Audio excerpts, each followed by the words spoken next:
logo após o nosso estudo.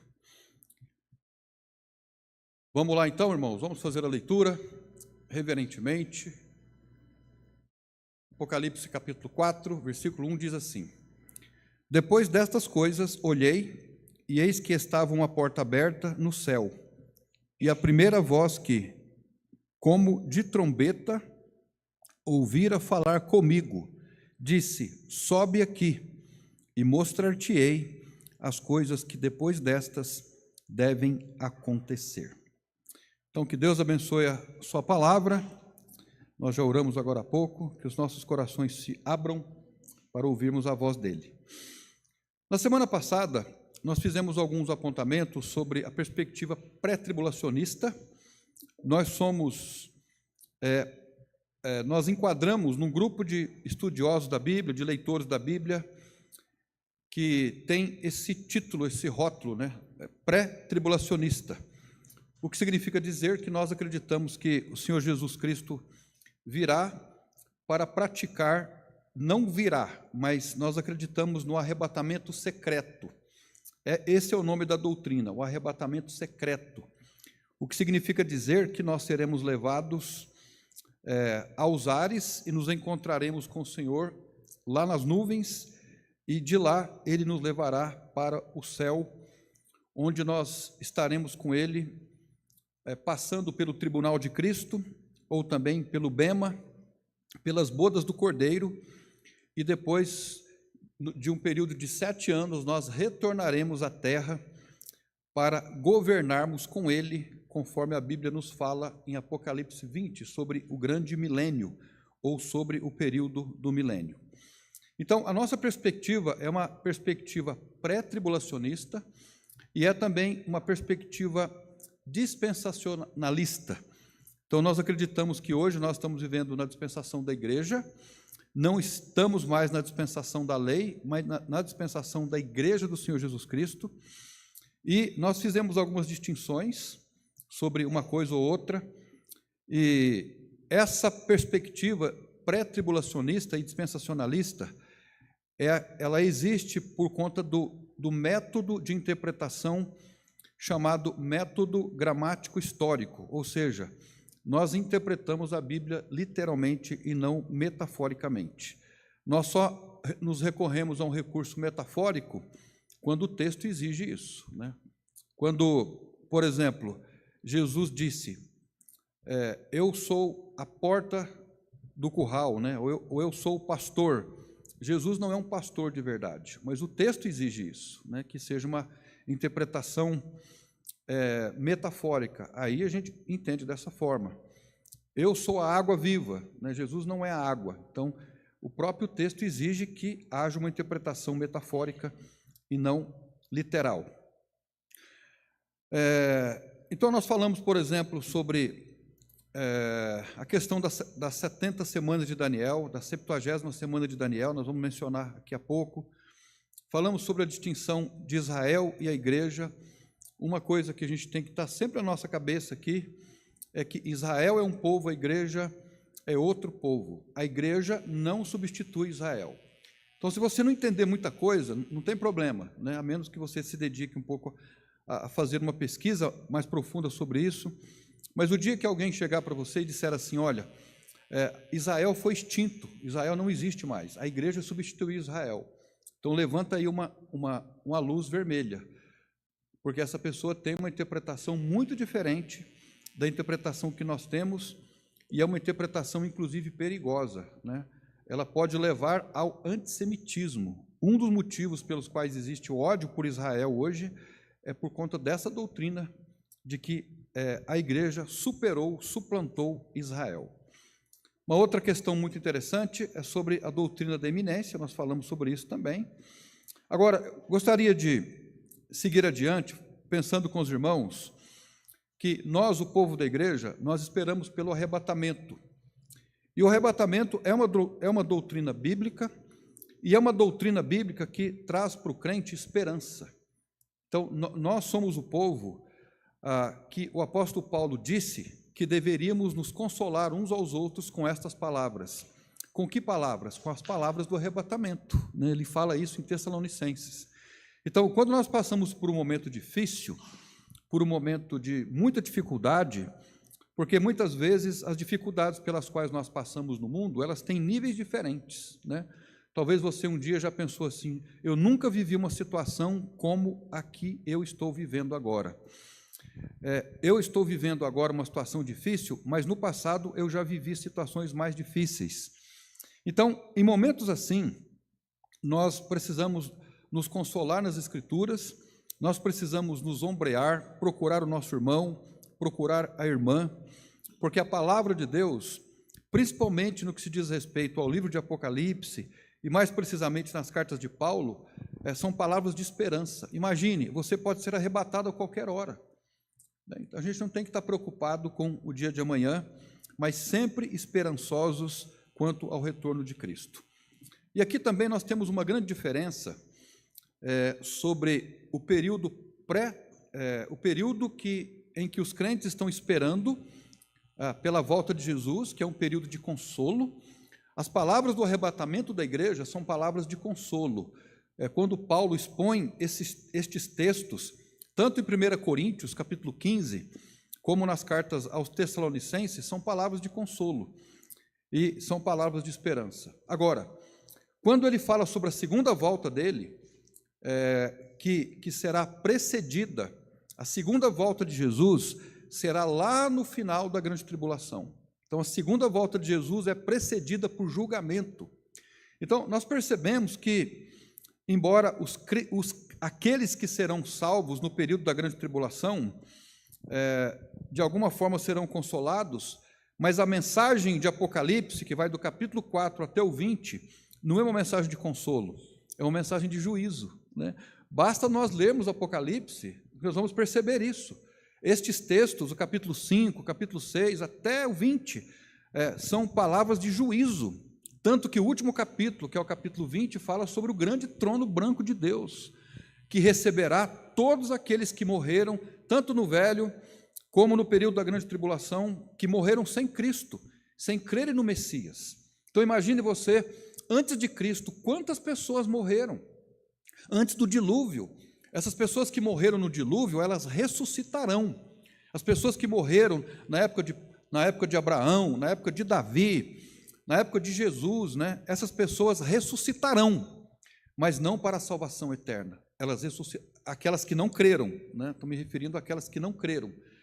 Aqueles que não creram no sacrifício vicário de Jesus, que não olharam para os sacrifícios em Israel como o sacrifício que tipificava a vinda de um Messias, essas pessoas morrerão, elas ressuscitarão e serão condenadas e serão jogadas no lago de fogo, como a Bíblia nos ensina. Então, aí a gente vê uma distinção entre a doutrina do arrebatamento, que são palavras de consolo, e a doutrina da segunda volta de Cristo, que é diferente do arrebatamento, que são palavras de juízo. Basta nós lermos o texto, que por si só nós vamos chegar a essas conclusões. Agora, nós vamos atentar para essa expressão do capítulo 4, que nós acabamos de ler. Depois destas coisas. Depois destas coisas. Então, preste atenção nessa expressão. Depois destas coisas. Existem alguns intérpretes da Bíblia que dizem assim, essa expressão depois destas coisas, ela se refere a um texto fluido que vai descrever alguma coisa que vem depois de outras, né? Como se você estivesse escrevendo uma carta, e na carta que você está escrevendo, ou escrevendo um livro, você diria assim, depois que eu disse isso, então agora eu vou dizer outra coisa. Então, para uma parte dos estudiosos da Bíblia, essa expressão depois dessas coisas não significa basicamente nada. Agora, na nossa perspectiva, ou de acordo com a nossa interpretação, que é uma interpretação dispensacionalista, pré-tribulacionista, essa expressão depois dessas coisas, ela tem um significado maior. Veja comigo o capítulo 1, verso 19. Leiam lá de novo. 1,19, vou pedir para o Sérgio colocar lá para nós. 1,19.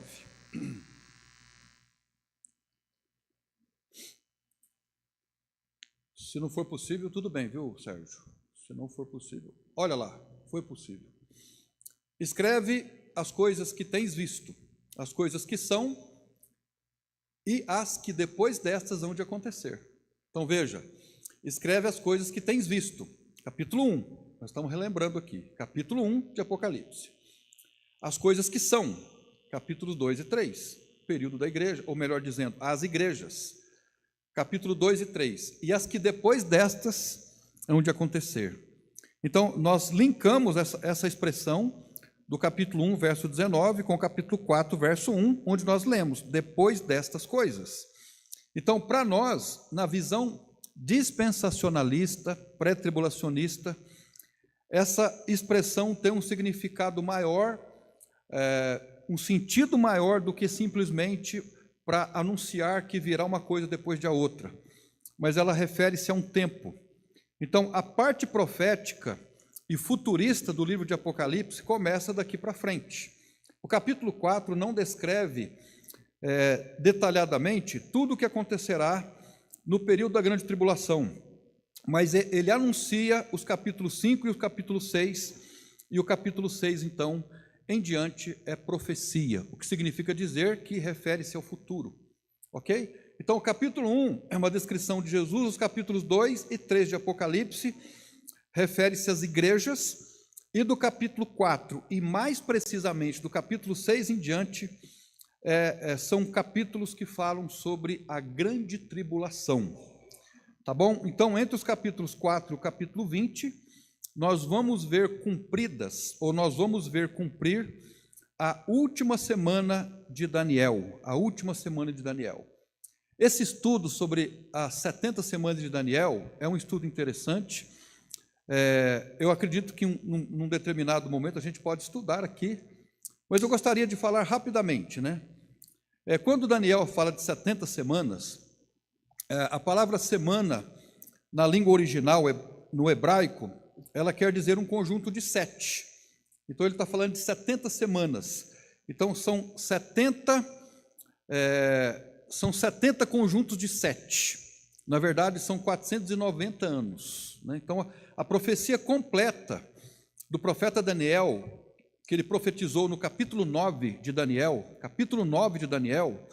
refere-se a um período de 70 semanas. Então, 70 semanas é igual a 490 anos. Agora, quando é que começa essa profecia? Quando é que começa o cumprimento dela? Começa desde o Édito de Artaxerxes. Artaxerxes decretou agora, vocês, lá em Neemias capítulo 4, vocês agora podem retornar para a terra de vocês, reconstruir os muros, reconstruir a cidade. Isso aconteceu no ano 400 e alguma coisa antes de Cristo, ok? Então, a partir do decreto, isso está lá no texto de Daniel capítulo 9, verso 25, até o dia em que Jesus Cristo entrou em Jerusalém, montado no jegue, né? Foram 483 dias cronológicos, ou melhor dizendo, anos, 483 anos de 360 dias, como a gente tem o nosso calendário, ok? Então, a partir do decreto de Artaxerxes até o dia que Jesus entrou em Jerusalém, e logo depois aconteceu a sua paixão, a sua morte, foram 483 anos. Quanto falta de 483 anos, quantos anos falta para completar 490? 7 anos, então falta uma semana. Então nós estamos agora na profecia, na 79ª semana de Daniel, falta uma semana. Então esse é um dos assuntos mais interessantes que me dá uma convicção de que nós estamos no caminho certo, né? No sentido de profecia, ok? Mas o nosso propósito agora não é falarmos sobre elas, mas simplesmente darmos aos irmãos um norte sobre essa questão. Agora, irmãos, nós não sabemos com 100% de certeza, com 100% de segurança, o Sérgio colocou lá, né, o texto. Vamos ler, né? Vamos aproveitar que o texto está aí. Sabe, entenda, desde a saída da ordem para restaurar, está lá no livro de Neemias, né?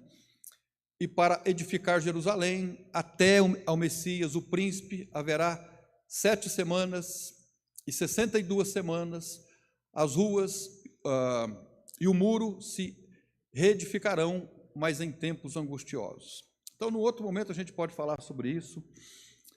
Isso está ligado, por exemplo, aos 70 anos que Israel ficou no cativeiro. Eles ficaram na Babilônia por 70 anos. E por que eles ficaram lá por 70 anos? Porque eles praticaram a idolatria e, sobretudo, não guardaram o sábado por 490 anos. Então, eles ficaram 70 semanas sem guardar os anos, sem guardar o sábado. E por isso ficaram 70 anos lá na Babilônia, sendo expurgados, purificados, tratados por Deus, né? E quando a gente vai entendendo essas profecias, a gente fica boquiaberto, né? Como Deus é perfeito no desenvolvimento da história sobre o seu povo. Agora, voltando aqui para o nosso estudo, nós não sabemos com 100% de certeza, irmãos, quando é que acontecerá o arrebatamento. Então, como nós já falamos, não existe sinais para o arrebatamento. Não há sinais para o arrebatamento, há sinais para a vinda de Cristo. O que há para o arrebatamento são indícios. Indícios. Um indício é diferente de um sinal. Então, guarde essa informação. Não existe nenhum sinal para o arrebatamento da igreja. Mas, pastor, por que não há um sinal? Porque o arrebatamento é iminente. Ele pode acontecer a qualquer momento. Se um ladrão vai na sua casa, por exemplo, e geralmente o ladrão vai na nossa casa iminentemente. Ele não manda um recado, né? Ele não manda uma mensagem dizendo, olha, hoje às 9h45 eu vou abrir a porta aí com uma chave micha, eu vou entrar na sua casa, vou levar tudo que tem. O ladrão não fala isso. Então, quando um ladrão vai executar a profissão dele, o trabalho dele, ele vai iminentemente, ele vai a qualquer hora. Então, se é iminente, não há sinal. Se a volta de Jesus é iminente, então não há sinal. Não há uma mensagem, olha, eu estou indo, né? Há sinais proféticos que antecedem o retorno de Cristo no final da tribulação, mas para o arrebatamento não há sinais. Agora, como nós não sabemos exatamente quando é que o Senhor virá, ou quando será o dia do Senhor, essa expressão, o dia do Senhor, ela refere-se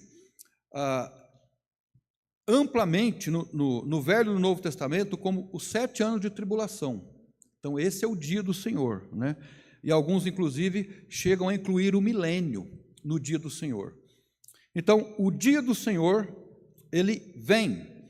Agora, antes do dia do Senhor, virá o arrebatamento. Virá o arrebatamento. Porque no momento em que a igreja for arrebatada, aí começa o dia do Senhor, que é o dia do juízo do grande Deus sobre a cidade de Jerusalém, sobre o povo e também sobre as nações. Agora, vamos aprofundar um pouco mais o nosso raciocínio e procurar fazer aqui algumas aplicações.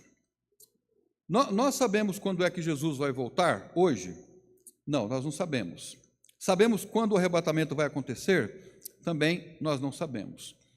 Como é que nós podemos fazer, então, uma interpretação e uma análise do nosso tempo, né? Lembra do que Jesus falou lá em Mateus 24, sobre o retorno dele, sobre o período da grande tribulação, que a vinda de Jesus, ela viria, ou ela aconteceria no momento em que as pessoas que viveriam naquele tempo, o comportamento das pessoas, a maneira como elas estariam vivendo, seria semelhante aos dias de Noé. Jesus não disse isso. O que ele falou sobre isso? Ele falou que as pessoas que viveriam o momento da sua volta, elas viveriam um tempo muito semelhante aos dias de Noé. Agora, como eram os dias de Noé? Eu posso fazer 2 observações sobre os dias de Noé.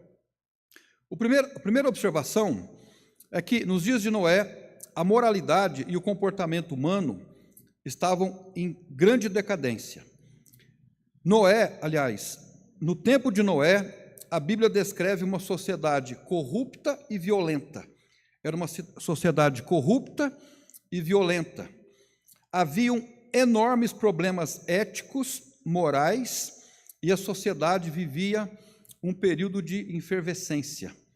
Então, nos dias em que aconteceu o dilúvio, a sociedade vivia numa corrupção e numa violência só. Será que nós poderíamos dizer que o mundo hoje vive um período de violência e corrupção? Sim, como nunca antes. Nunca se viveu um período de tamanha corrupção e violência como nós estamos vivendo hoje. O apóstolo Paulo, ele se refere ao sistema do mundo usando uma expressão, o mistério da impiedade ou o mistério da injustiça. Ele usa isso nas suas cartas, na carta de Tessalonicenses. Então, o mistério da impiedade, ele é um processo histórico que vem se desenvolvendo no período da igreja e que hoje, ao que parece, ele chega ao seu topo, ao seu ápice. Nós podemos dizer que os dias hoje são muito mais difíceis do que há 50 anos atrás, do que há 10 anos atrás. Nós estamos vendo isso. Os nossos avós, ainda que não tivesse uma religião definida, eles ficariam assustados com a sociedade de hoje, como os valores estão invertidos, como as pessoas estão confusas, né? A gente estava vindo para cá agora conversando sobre assuntos de família, de novas descobertas, né? Pessoas dando conselho. Você escuta, por exemplo, uma pessoa sendo entrevistada, dando conselhos para a vida. Olha, a vida está difícil, mas para você resolver essas questões, você precisa tomar esse caminho, esse é o caminho. Aí mais abaixo você escuta uma outra pessoa falando sobre o mesmo tema, dando uma direção totalmente oposta àquela que você acabou de ouvir. Então você fica confuso. E agora? Eu vou acreditar, eu vou tomar o primeiro caminho que eu ouvi do palestrante, ou seja, do pastor até, ou eu tomo esse segundo? Então é muita informação e nós estamos ficando confusos. Tudo tornou-se relativo, né? E nós estamos enfiados nessa sociedade dos dias de hoje. Agora, uma segunda questão que talvez nos assemelhe, ou assemelhe o nosso tempo aos dias de Noé, é o total desprezo às advertências, né?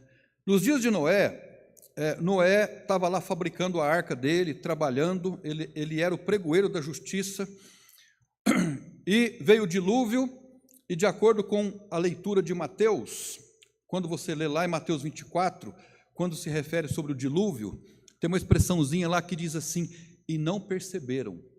As pessoas não perceberam quando veio o dilúvio. E o dilúvio que elas não perceberam destruiu as suas vidas, destruiu os seus pertences, os seus bens, as suas famílias, destruiu tudo. Mas eles não haviam percebido. Agora, não que eles não haviam sido avisados. Pelo que se subentende, Noé avisou, olha, virá um dilúvio, se preparem. Mas eles não deram atenção. Eles trataram aquela mensagem com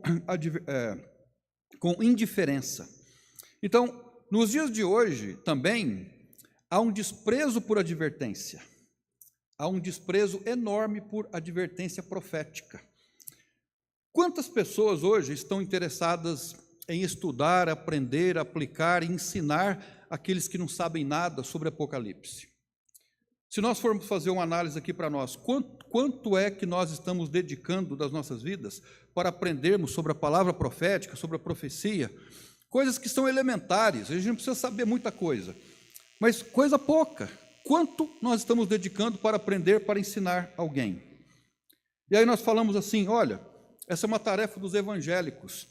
Irmãos, os evangélicos hoje, eles têm sido alvos de tanta crítica, mas tanta crítica, tanto descrédito, mas tanto descrédito, que a gente tem que tomar cuidado para falarmos para as pessoas por aí que nós somos evangélicos.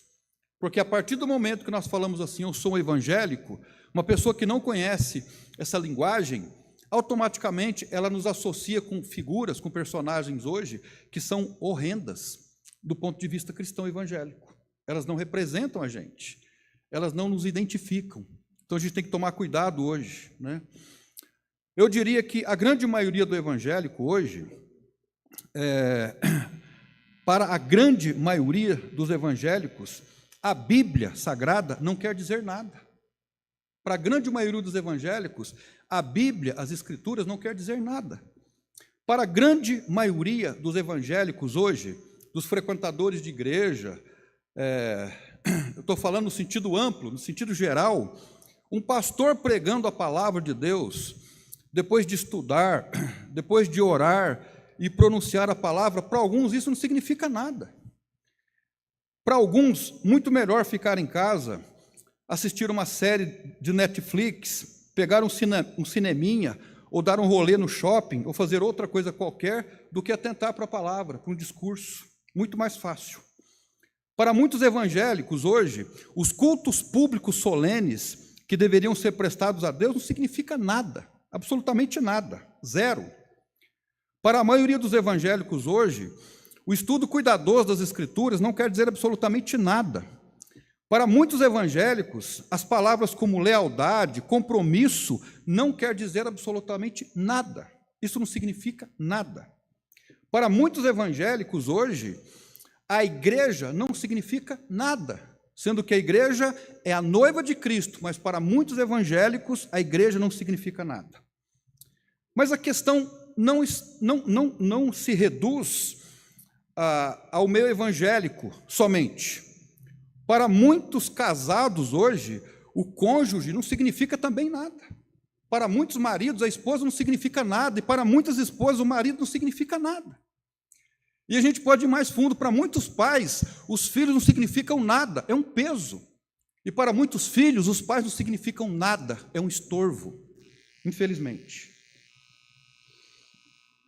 E para piorar a situação, para muitos evangélicos, Deus nada significa, a não ser que ele se passe por um servo, que atenda a todos os desejos, a todas as aspirações, a todos os sonhos pessoais, e Deus passa a ser o servo e não o Senhor.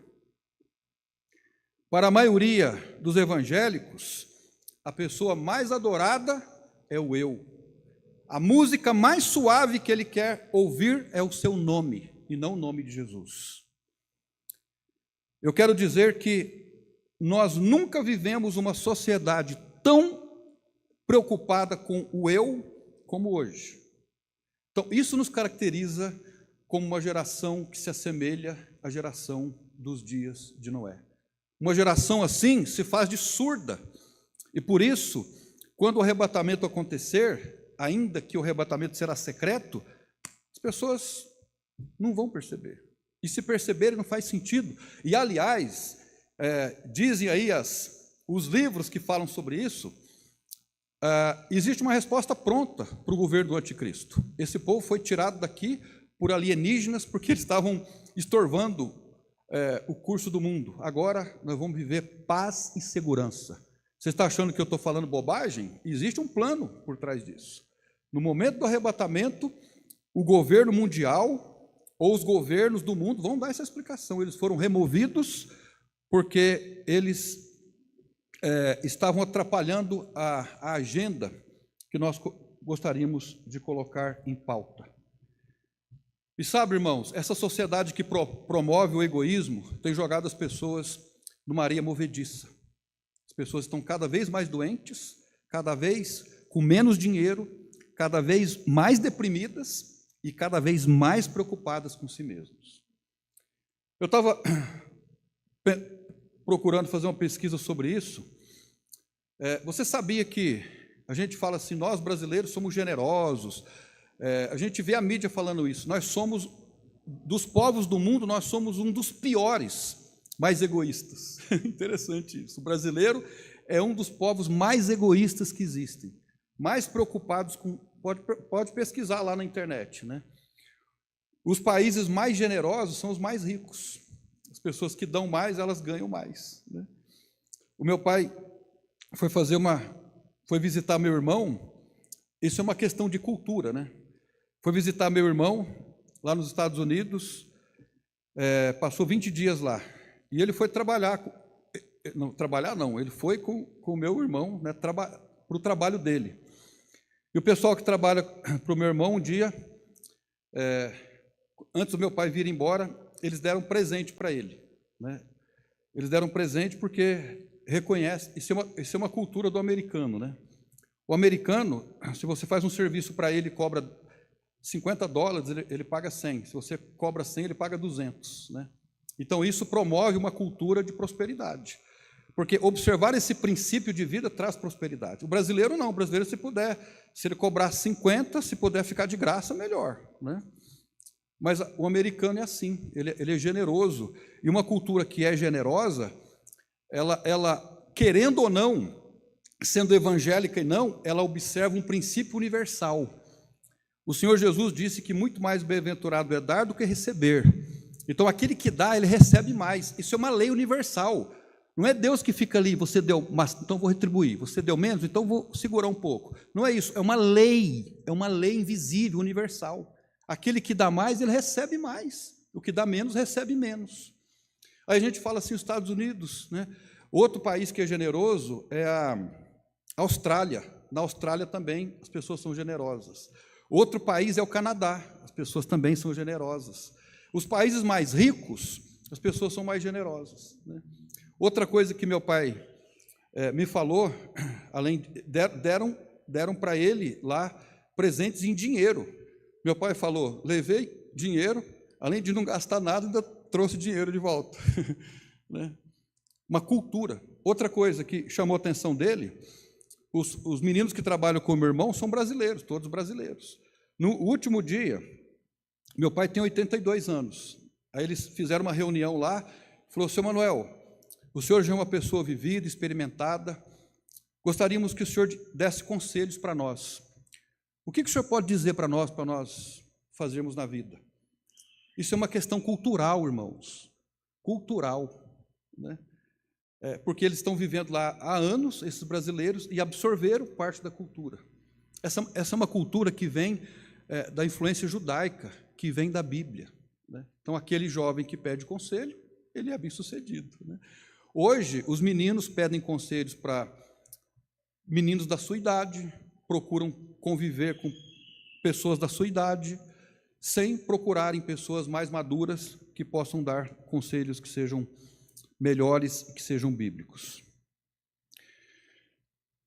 Para nós ainda falarmos sobre aplicação, irmãos, quero fazer uma aplicação sobre tudo isso que nós estamos falando, né? Eu não sei o que você faz com o seu dia, com o seu tempo, com seus talentos, com seus dons, com seu dinheiro. Eu não sei se você tem buscado ou não as coisas que são do alto, se tem ou não priorizado o reino de Deus, se tem contribuído para a obra de Deus, para os projetos missionários.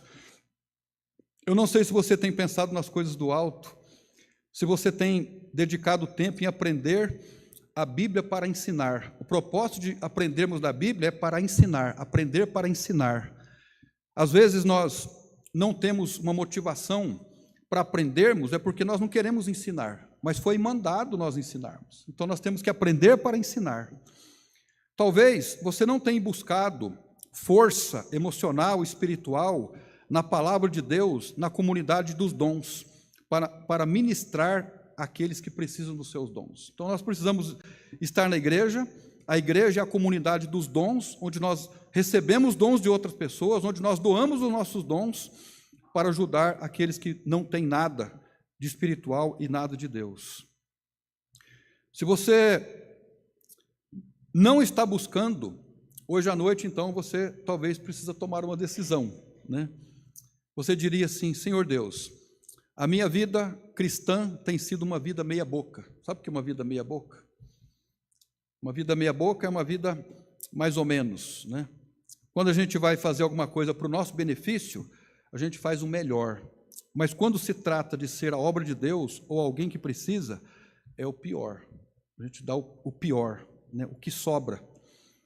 A gente parte o bolo, come o bolo e joga as migalhas para Deus. Está aí, Senhor, que sobrou para o Senhor, né? Essa atitude, irmãos, ela é uma atitude que não traz benefício para a nossa vida. E se nós estamos fazendo isso, nós temos que mudar de atitude. Nós temos que agir diferente. Nós temos que tomar uma decisão. Você já ouviu falar que o egoísta sempre sai ganhando? O egoísta sai ganhando? Já viu um egoísta ser bem-sucedido? Nunca. Se ele consegue o que quer do ponto de vista material, ele se torna deprimido do ponto de vista emocional. O egoísta nunca sai ganhando. O generoso sempre sai ganhando. Nós precisamos também, no mundo de hoje, eu tenho ouvido isso para tudo quanto é canto, né? As pessoas não querem compromisso. Ninguém quer compromisso mais. Ninguém. Agora, irmãos, presta atenção, quando eu estou falando ninguém, não estou falando dos irmãos aqui, estou falando no sentido geral. A cultura. Os maridos não querem compromisso com as esposas com os maridos, os filhos com os pais com os filhos. Uma das coisas que mais se ouve hoje, principalmente no trabalho, as pessoas não têm compromisso no trabalho, não querem trabalhar.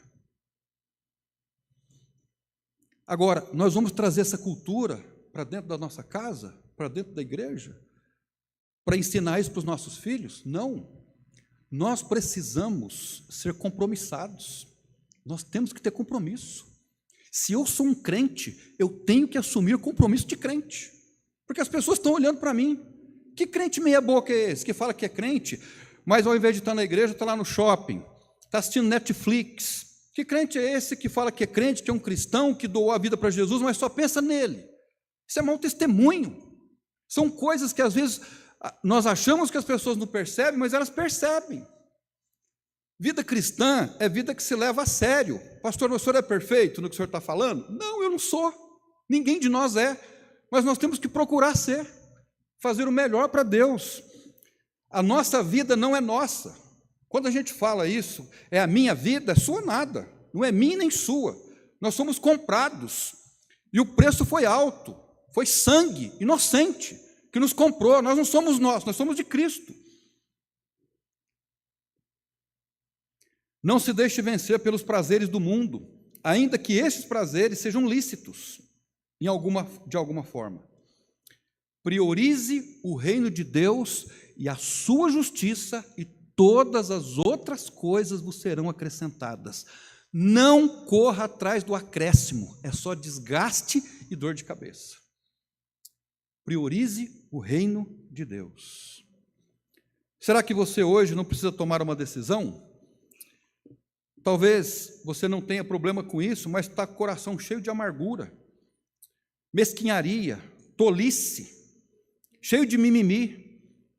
Nós temos que tomar a decisão de olharmos para a nobreza do Evangelho, para a grandeza do Evangelho. O Evangelho é maior do que as nossas mesquinharias, é maior do que as nossas diferenças.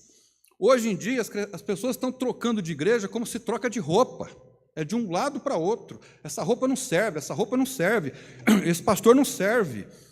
A nossa lealdade a Cristo está acima de todas as coisas.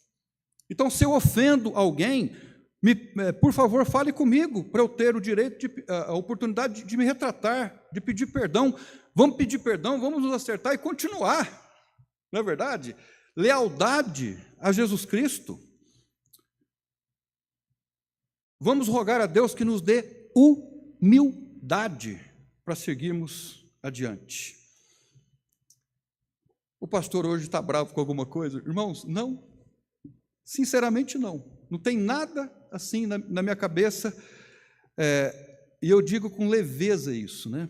Mas hoje eu estava orando, escrevi tudo isso, assim, fluidamente, com fluidez.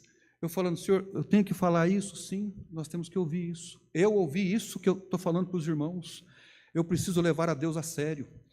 Deus não é brincadeira, não. Nós temos um Deus poderoso, gracioso. Nós precisamos, nós que somos homens, ser homens corajosos. Hoje, talvez o maior defeito dos homens hoje, eu estou falando no sentido geral, é covardia. Tenho ouvido isso também, homens covardes. Nós não podemos ser covardes. Eu tenho, às vezes, até observado que as mulheres são mais ousadas do que nós em muitas coisas. Mas isso não pode acontecer. Irmãos, eu tenho pavor quando eu vejo uma partida de futebol com mulher jogando futebol. Pode me criticar por isso. Mulher lutando boxe. Há um tempo atrás, mulher apitando jogo de futebol. Agora, mulher comentando futebol. Esses dias atrás, depois do culto aqui, eu falei, eu vou assistir aqui um resto de um jogo, né? Aí era uma mulher narrando. Aí era uma mulher comentando. Falei, parou por aqui. Eu sou muito machista para escutar um negócio desse.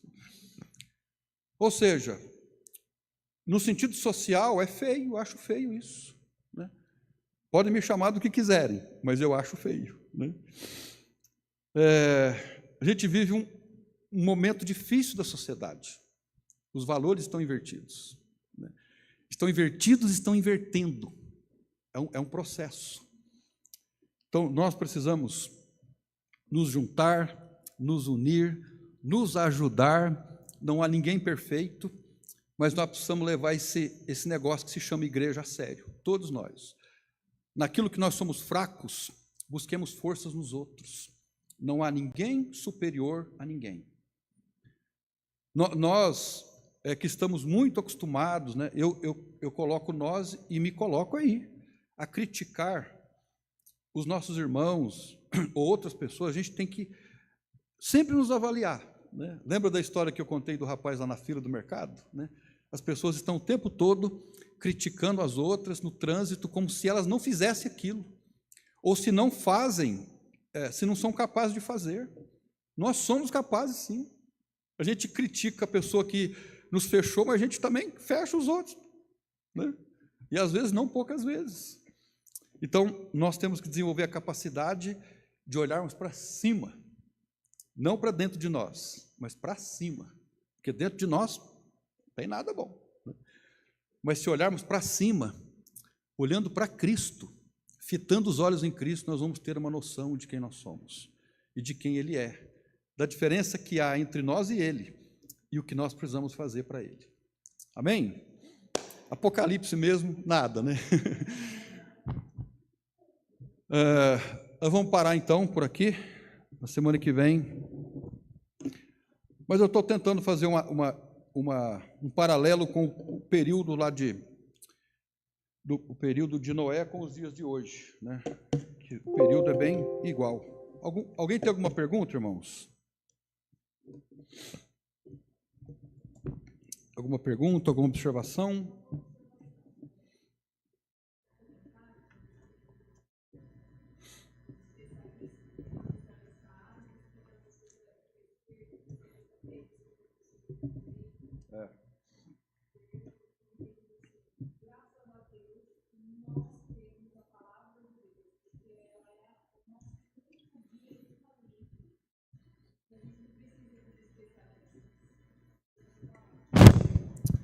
Há muitos anos atrás, eu fui convidado para montar uma apostila de introdução à filosofia.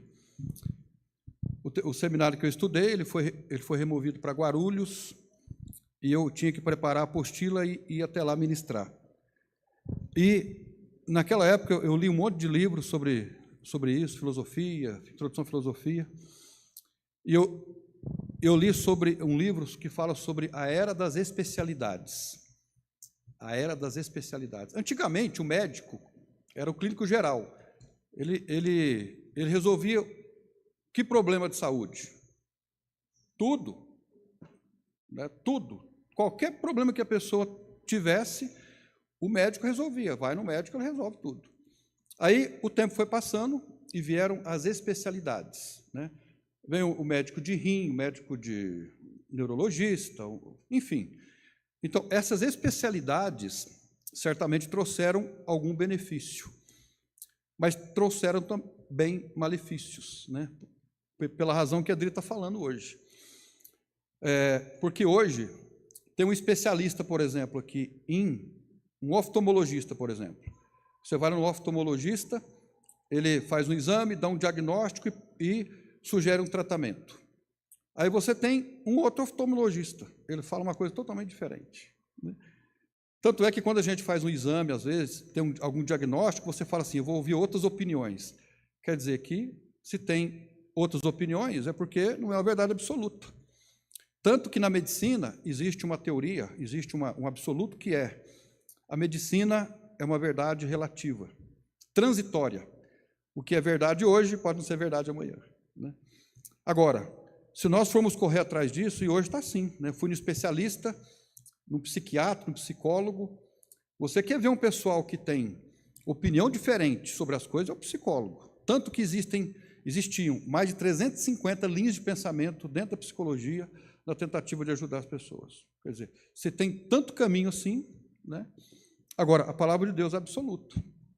Ela mostra caminhos que poderão ser muito bons para nós. Oi? Infelizmente, né?